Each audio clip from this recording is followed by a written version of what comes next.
He's here. Everything was ready. The moment God had been waiting for was here at last. God was coming to help his people just as he promised in the beginning. But how would he come? What would he be like? What would he do? Mountains would have bowed down, seas would have roared, trees would have clapped their hands. But the earth held its breath. As silent as snow falling, he came in.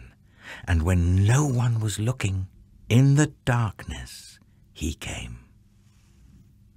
There was a young girl who was engaged to a man named Joseph. Joseph was the great-great-great-great-great-grandson of King David. One morning, this girl was minding her own business when suddenly a great warrior of light appeared, right there in her bedroom.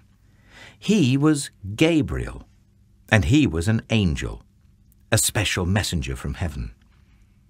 When she saw the tall, shining man standing there, Mary was frightened. "You don't need to be scared," Gabriel said. "God is very happy with you." Mary looked around to see if perhaps he was talking to someone else. "Mary," Gabriel said, and he laughed with such gladness that Mary's eyes filled with sudden tears. "Mary, you're going to have a baby, a little boy. You will call him Jesus. He is God's own son. He's the one. He's the rescuer. The God who flung planets into space and kept them whirling around and around. The God who made the universe with just a word. The one who could do anything at all was making himself small and coming down as a baby." Wait, God was sending a baby to rescue the world? "But it's too wonderful," Mary said, and felt her heart beating hard. "How can it be true?" "Is anything too wonderful for God?" Gabriel asked. So Mary trusted God more than what her eyes could see, and she believed. "I'm God's servant," she said. "Whatever God says, I will do."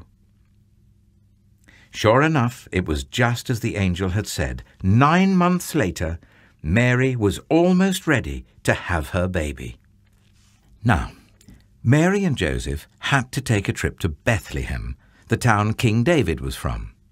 But when they reached the little town, they found every room was full. Every bed was taken. "Go away," the innkeepers told them. "There isn't any place for you." Where would they stay? Soon Mary's baby would come. They couldn't find anywhere except an old, tumbled-down stable.